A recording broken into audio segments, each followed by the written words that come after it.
Hey guys, just wanted to make a short video dealing with waterjet, specifically the intensifier pumps, linear intensifier pumps, kind of like your ESL, Parker stuff, Hypertherm, things of that nature.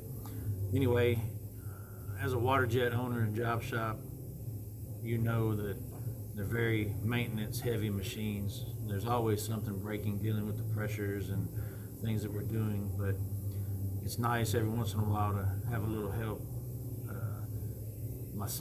I've forced myself to learn and teach myself to maintenance and work on as much as possible on this machine so that I don't have to pay the techs, because it's a very costly endeavor when you get techs involved. So anyway, let's get to the video. If you have a linear intensifier, you probably know what this is. Anyway, it's the solenoid valve for your linear intensifier shuttle valve that basically controls your stroke left and right. Normal day in the shop, fire the pump up. It's been working great all week. Monday, strokes twice and then just hangs up. So it's like, oh man, you got a job on the table that's got to get out and you don't know what to do. So anyway, I did everything wrong to a point, but in my process I learned, so I figured I'd share it for somebody out there who doesn't know any better.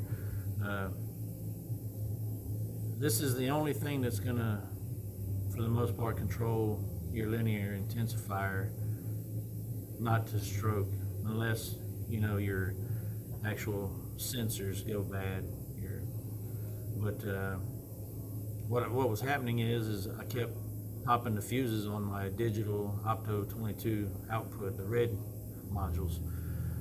Didn't make sense. So to troubleshoot this issue and to find out if it's truly your solenoid, the best thing to do is pull your Molex fittings off that are providing power here.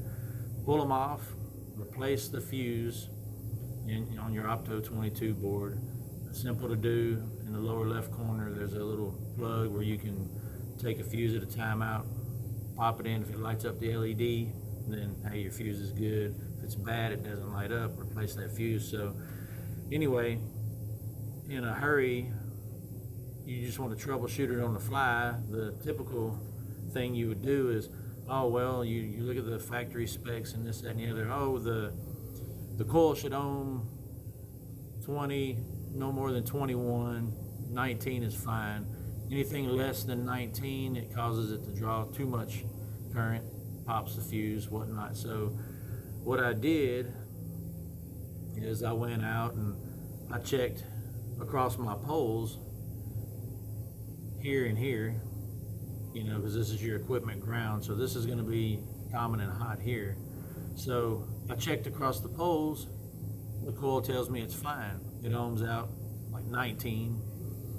So I'm like, okay, well, that's not it. And I go through all this reading electrical diagrams and chasing wires. And anyway, I stopped myself and talking to a buddy, and I'm like, hey, dummy, go to the end of the line, which the end of the line in this particular issue is the plug providing power here. I pull the Molex fittings off. I replace the fuse in the Opto 22 board. I manually override it and stroke the intensifier pump by pushing the little button that's in the center. When you slide this onto the armature, there's a little button in the center. You push it and it'll cycle the pump. I sit there and I cycle it and cycle it and cycle it. Fuses never blow.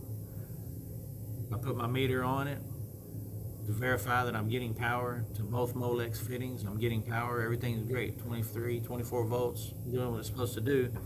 So that tells me that the problem's here, but I ohmed it and it said it was good. But what I didn't do, why I'm making this video to save somebody else the headache, is total rookie mistake. I'm gonna change this down here. On this coil, got my own meter, I just set it to continuity. So if you go from equipment ground your flat blade to the body, you should have continuity. You hear the buzz, we've got continuity. Now, if you go from one of your poles here, you should have no continuity. Well, there it is. I've got continuity. So that tells me that something's wrong. I've got a short in here.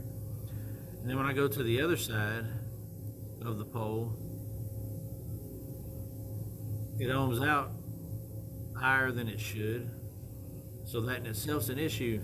So, but again, in a hurry, like you often are in a job shop, and you're trying to get stuff done, you just, you check it on the machine, just pull off the fitting, and you go pole to pole, and you're like, let me get a connection there.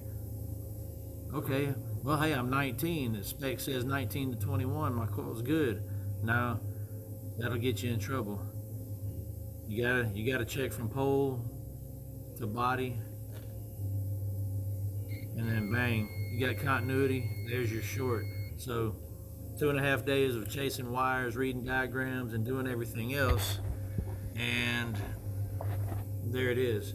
So lesson learned.